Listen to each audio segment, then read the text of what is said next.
Bayu besar.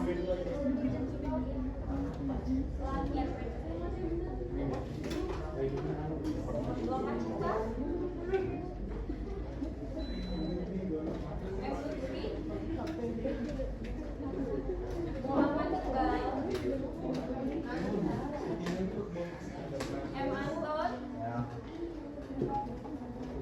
M. Fahri. M. Ibrahim Ali.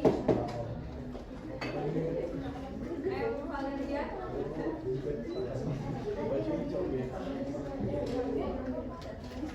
Nabila. Naila Salwa. Naswa. Naura. Okta. Luisa. Pasti. Rizky Putra. Syafa. Siva Anita. Shalfa. Vino. Zaskia. Hadir semua ya, ya. Semangat. Gimana tadi pelajaran sebelumnya? Semangat ya. Oke, untuk kalian lebih semangat lagi itu ada ice breathing sebentar. Mau nggak? Apa ya kira-kira ice breathingnya? Menari juga ya? Mau itu? Oke. Jadi aja situ aja Pak ice breathingnya. Ketika ibu bilang tepuk pagi, berarti satu kali ya. Tahu kan? Tahu. Kalau siang berarti 2 kali. Kalau malam 3 kali. Oke, itu 3 aja Pak, pagi, siang sama. Oke, tes dulu deh. Tepuk pagi.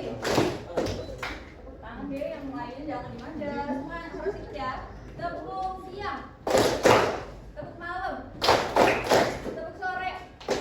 Enggak ada sore ya. Tepuk lagi ya, tepuk lagi dengan instruksi dari ibu. Kalau pagi berarti 1 kali, kalau siang 2 kali, kalau malam 3 kali. Selain itu berarti nggak tepuk ya. Oke, oke. Tepuk pagi. Tepuk siang. Malam. Pagi. Sore.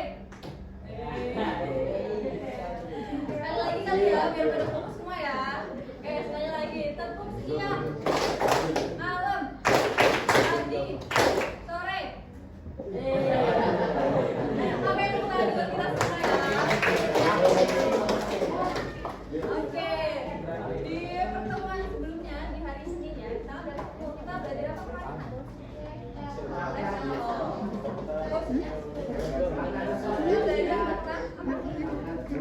Makna tersurat dan tersirat. Ada yang masih ingat apa itu makna tersurat dan makna tersirat?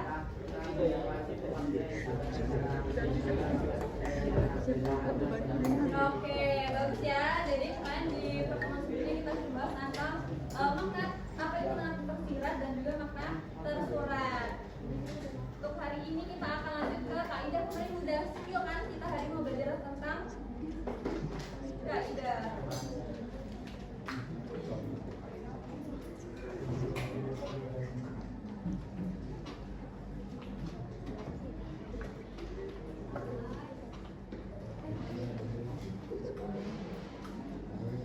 Oke, sebelumnya kan kayak biasa ya, tujuan pembelajaran kita hari ini adalah Ustaz ini mampu menggunakan kaidah-kaidah bahasa yang digunakan dalam laporan hasil observasi. Nah, untuk materi yang akan kita pelajari hari ini ada kalimat diksi, deskripsi, penggunaan imbuhan, tulisan sifat tidak langsung dan juga daftar usul kata. Oke, langsung pertama dulu ya. Kalimat definisi, ada yang mau bantu ibu buat bacain? Dong. Kelihatan kan di belakang? Ada yang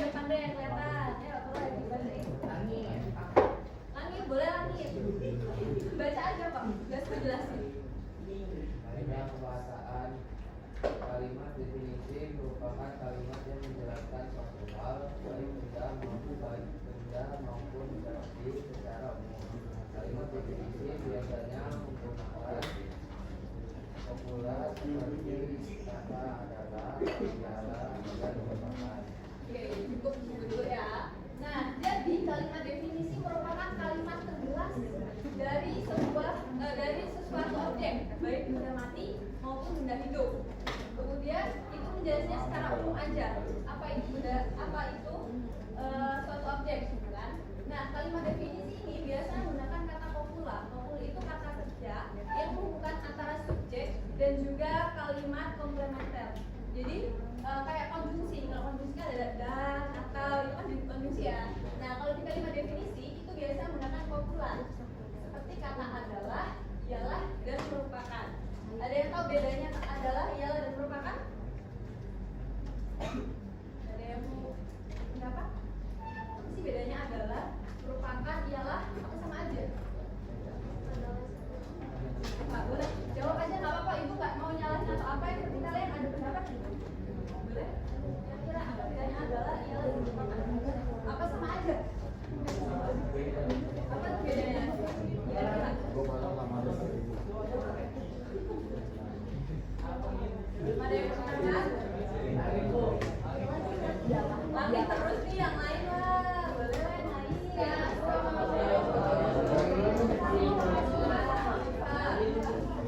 Oke, dijelasin dulu ya. Nah, jadi perbedaan kata adalah, ialah, dan merupakan. Jadi kalau adalah itu menjelaskan suatu konsep secara mutlak. Nah, jadi misalnya kayak gini. Aisyah. Nah, Aisyah adalah mahasiswa ini. Aisyah adalah siswa baru SMA Negeri 3 Bandar Lampung. Kira-kira tepat belum? Tepat. Nah, sebenarnya itu belum tepat karena apa? Karena Aisyah ini tidak bisa dijelaskan gitu. Gak ada pengertiannya Aisyah itu apa, siapa itu belum bisa dijelaskan di sini. Tetapi adalah ini untuk menjelaskan sebuah konsep.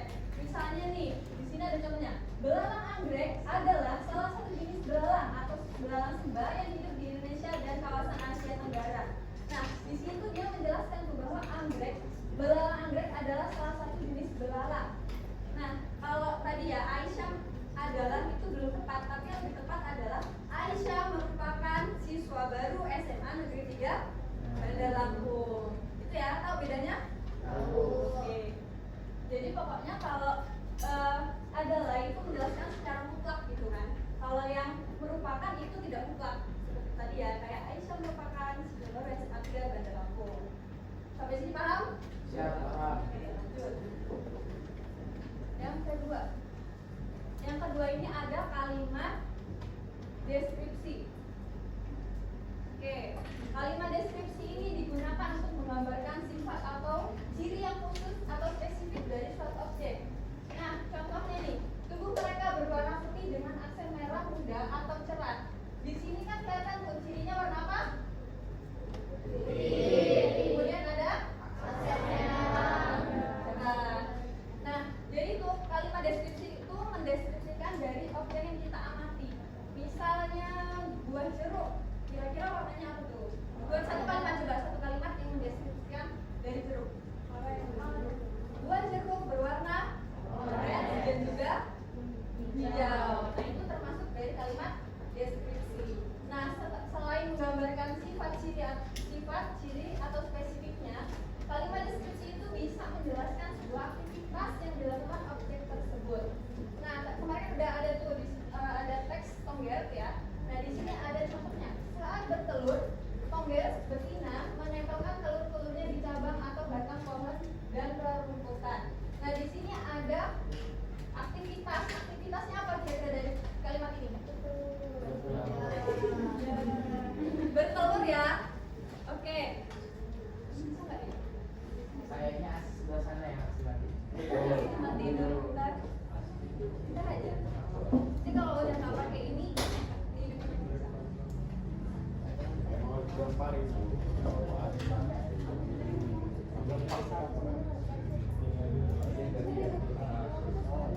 iya sama-sama di daerah kayak gitu.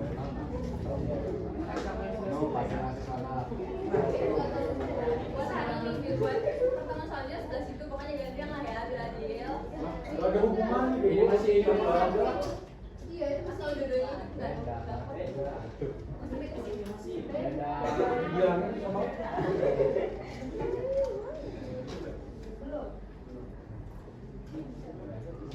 Naikin ke atas kak.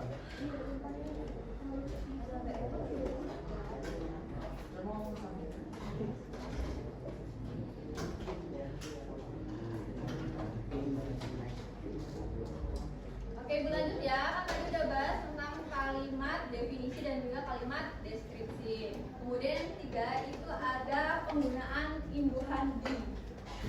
Kira-kira kalian bisa beda nggak antara di yang menunjukkan kata tempat dan di dalam sebuah kata? Kalau di rumah itu bisa digabung? Bisa. Di sekolah? Bisa. Di makan? Digabung. Ada yang bisa menjelaskan alasannya? Boleh ya? Karena kalau dipisah, kalau dipisah itu menunjukkan kata tempat. Kalau misalnya digabung makan, dilaksanakan, pakai. Kalau misalnya dipisah itu merujuk ke kata tempat. Oke, tepuk tangan buat Faras. Lengkap banget ya jawabannya, lengkap banget. Nah, benar nih apa yang dikatakan sama Faras.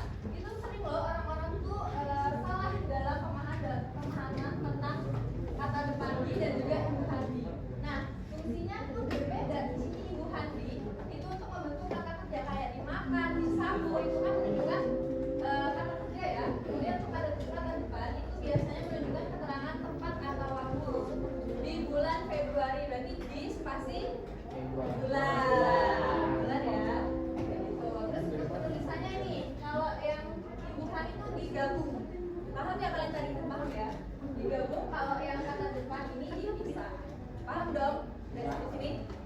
Oke, kan tadi kalian udah bisa tuh membedakan antara yang digabung atau dipisah. Selanjutnya ini ada penulisan kutipan tidak langsung dan sumber bundanya. Kan teks laporan hasil observasi itu kan teks yang bersifat ilmiah ya. Ya, karena bersifat ilmiah, laporan hasil observasi itu harus menyajikan data yang akurat dan menggunakan sumber lain seperti buku atau artikel ilmiah sebagai bahan rujukan. Misal, nah, Abdel nih nulis nih, ya, Abdel ya, Abdel nulis di dalam teks laporan hasil observasi dia mengobservasi bunga bugenvil ya misalnya. Nah terus di situ dia mungkin tuh dari pendapat ahli dari buku, misal kalau bunga bugenvil itu bisa di-tag, tahu ya di-tag ya. Itu kan nggak mungkin ya si Abdel itu tiba-tiba dia berpendapat diri sendiri. Jadi dia ngambil pendapat orang lain kemudian dimasukin ke dalam teks LHO. Jadi itu contohnya nih, kunang-kunang betina ada yang punya sayap dan tidak punya sayap sehingga tidak saling terbang. Nah ini kan pendapat dari Boror dan White. Jadi tulis di sini kutipan dari Boror dan White dalam kurung ya. White koma lampunya dan juga halamannya. Yang kedua ini Esik menyatakan bahwa spesies kunang-kunang sering bersaudara dengan keberapa tinggi dan hama. Itu langsung sungai payau, lembah, parit, dan padang. Ini terdapat dua perbedaan, iya nggak? Ya. Apa yang beda? Di awal dan di akhir. Nah jadi tidak langsung ini bisa ditulis dengan dua cara. Yang pertama, nama penulisnya itu ditulis di belakang dan di bawah ini menulis di paling bagian depan. Caranya kalau yang di belakang itu semuanya di dalam tanda kurung. Kalau yang kedua, kalau namanya di depan, berarti di dalam kurung itu cuma tahun dan juga halamannya. Paham? Oke, sip. Lanjut ke mau nanya boleh mau nanya silakan. Bukannya itu nggak boleh ngandung Nggak boleh? Pendapat sendiri itu tidak boleh. Tapi kan ini tadi pendapat orang lain yang sudah dibuktikan, yang sudah valid gitu kan. buku kan itu kan gak sembarang ditulis kan, ada penulisnya, ada editornya, dan itu tuh mereka sudah melaksanakan sebuah penelitian di lapangan dan udah diuji valid kan ya di situ ya. Nah di situ kenapa kita boleh menggunakan pendapat orang lain yang berasal dari buku atau artikel ilmiah dari jurnal. Tapi kalau kalian cuma dari website, blog-blog yang kayak orang ngarang-ngarang di situ ya nggak boleh. Paham? Ada yang mau ditanya lagi? Oke, lanjut ya berarti ya. Nah, kan tadi kita udah belajar cara menulis kutipan tidak langsung. Nah, kutipan tidak langsung itu harus kita cantumkan di dalam teks kita di bagian bawah. Biasanya ada daftar pustaka. Pustaka ya, bukan pustaka. Nah, untuk caranya itu kayak gini tulisnya. Tadi kan Borrow Donald dan Richard E. White tahunnya 1970. Judul bukunya nih, Peterson Field. Bahasa Inggris juga susah ya. Tempatnya mana di Boston, Holmes Mill. Nah, agar kalian lebih mudah memahami atau mengingat cara menulis daftar pustaka, ada sebuah singkatan. Kalian udah pernah dengar Nata Jukopen? Belum kan? Udah. Oh barusan kirain di sebelum Nata Jukopen. Ada yang bisa menebak? Kira-kira Nata Jukopen itu singkatan dari apa sih, Bu? Satu. Benar. Nah, tanya Pak. Tanggal yang lain? Tahun, bener, tahun ya. Tahun, tiga, judul, oke. Kok apa kok? Tebak, kok apa? Gimana ya? Jadi kalau kok itu kota penerbit, misal Bandar Lampung, Semarang, ya. Jadi kota. Kemudian pennya penerbit. Biasanya kalian sering dengar Gramedia? Nah, itu namanya penerbit. Jadi disingkat apa anak-anak? Tanya?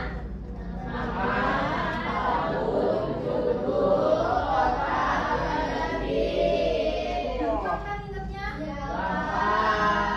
Berarti paham dong ini. Ada yang mau tanya?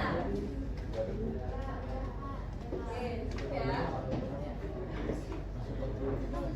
Nah, jadi itu cara aku kalau kalian pusing masih cara tulis daftar pustaka ini dikit aja dengan tajuk.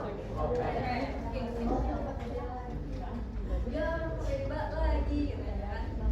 Nah, kan dari kemarin ibu belum ada penilaian ya dari makna tersirat dan tersurat itu kemarin belum ada penilaian. Jadi ibu sekalian sama materi hari ini terkait kaidah kebahasaan. Sebelum lanjut ke kita ngerjain LKPD, ada yang ingin ditanyakan? Oh, coba kalimat deskripsi apa? Kalimatnya menggambarkan proses. Satu orang, jangan keroyokan. Aku tiba kalau keroyokan. Setara. Kalimat deskripsi adalah kalimat yang menggambarkan suatu objek secara rinci dan melibatkan indera perasa. Panca indera. Ya bisa ya. Jadi kalimat deskripsi itu menjelaskan tentang karakteristik, sifat atau ciri-ciri dari suatu objek. Kalau kalimat definisi tadi apa? Kalimat yang menjelaskan Coba sih yang belakang angkat tangan dong. Nyimak kan yang di belakang, boleh. Namanya Ibrahim ya? Ibrahim bukan namanya. Ya, coba apa kalimat deskripsi? Definisi. Gak apa-apa, jawabannya kan tadi udah jelasin kalau kalimat deskripsi, definisi. Kira-kira apa tadi yang kamu pahamin aja deh? Apa aja deh? Kalimat definisi adalah kalimat yang menjelaskan kan? Oke, gue lengkapi ya. Ada yang mau lengkapi? Itu namanya Atia, boleh Atia. Apa itu kalimat definisi?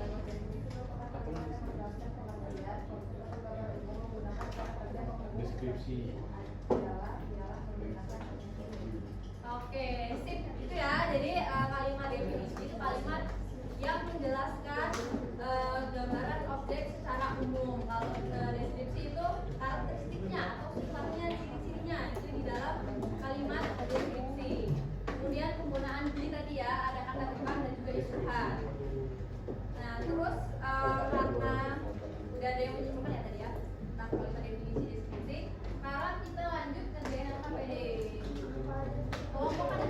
Bukan ya? Untuk hari ini biar kolaborasi nggak cuma di bangku aja. Ibu mau kalian berhitung 1 sampai 6.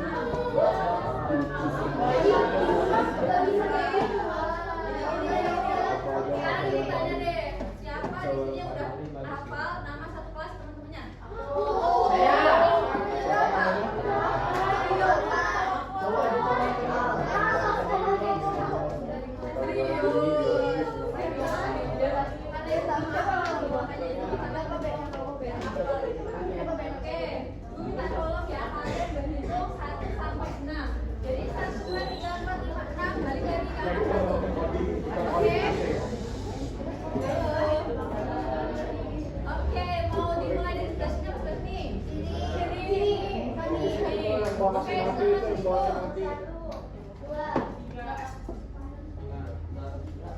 Wah. 1, 2, belakangnya. 1, 1, 2, 4.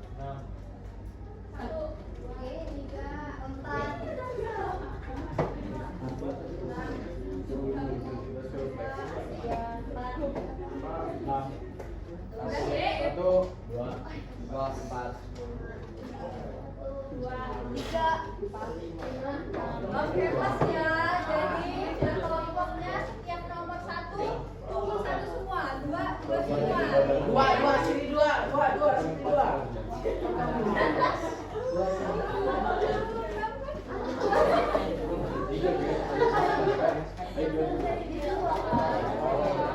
Kita sampai jam berapa ya?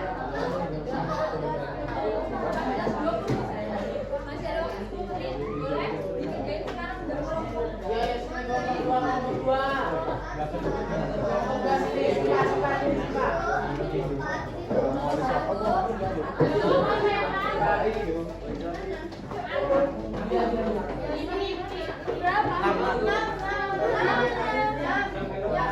Boleh dikerjain sekarang berkelompok.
Ini udah pegang masing-masing kelompok ya.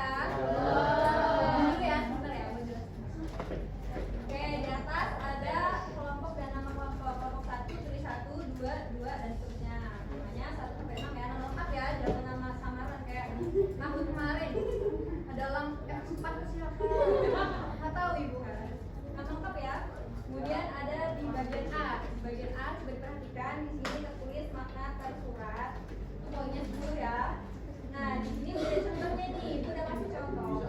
Kunang-kunang merupakan serangga yang dapat menghasilkan cahaya. Itu termasuk dalam paragraf berapa? Nah, untuk teksnya kalian bisa kayak di sini. Ada berapa kan? Nah, itu kalian pakai dari sini buat lihat teksnya. Kalian hitungin kalimat akurat dikali di paragraf berapa? Paham bagian A? Bagian B. Nah, di bagian B ini ada makna tersirat 15 poin. Contohnya, habitat kunang-kunang semakin berkurang. Maknanya apa sih?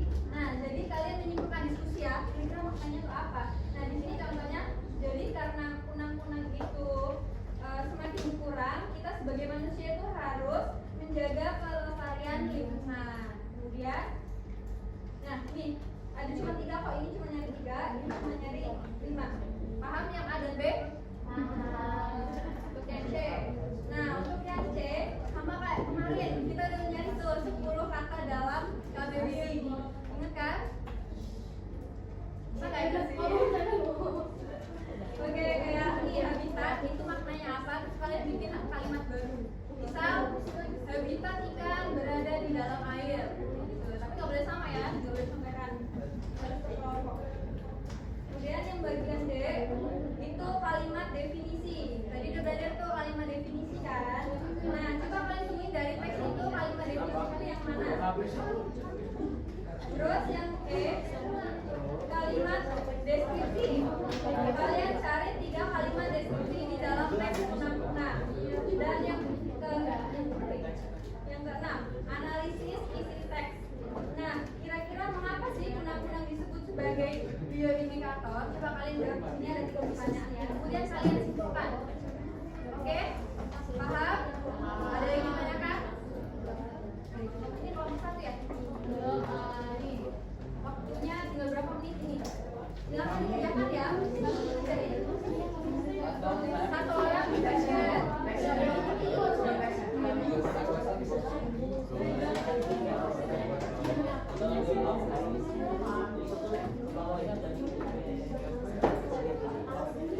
Di-scan bagian bawahnya.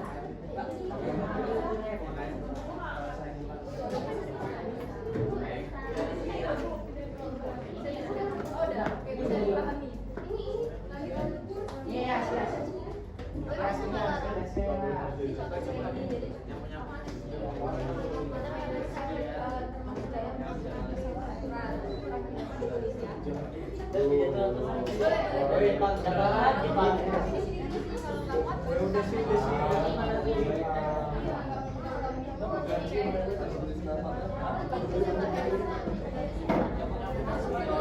Besok bikin yang PAU ya. Ini udah diisikan belum teksnya?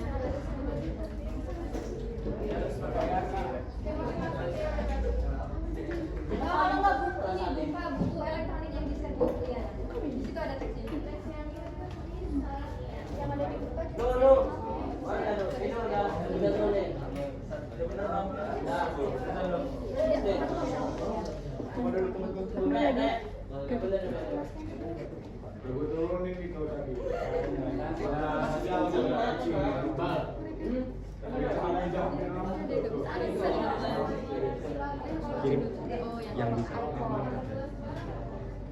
Kirim yang bisa bukan di Udah bisa belum?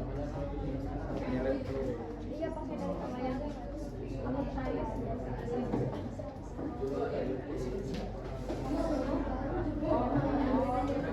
Kalau buku elektronik yang bikin Bu Liana.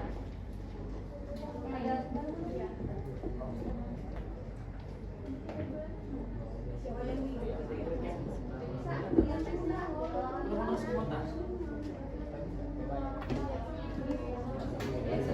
Iya, teks kurang ya.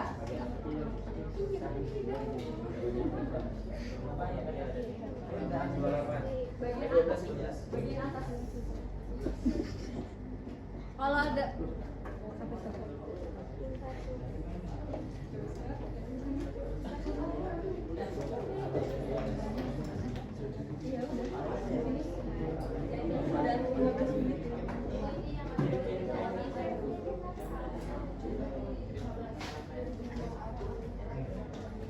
Udah selesai semua? Ya, karena waktu kita tinggal sedikit buat dilanjut ke rumah bisa? Bisa. Oke. Sebelum ibu akhiri, ada yang mau menyimpulkan pembelajaran kita hari ini? Intinya kita Segini doang sih. Coba sebelah sini ada yang menyimpulkan hari ini kita? Gelsi. Mana Gelsi? Simpulin materi hari ini apa? Ya, hari ini gue belajar apa? Aduh, wajib Bu Asda. Nah, yang lain ada yang mau menyimpulkan? Bisa.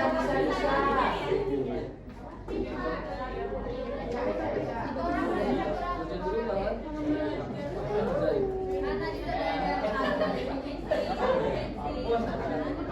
ada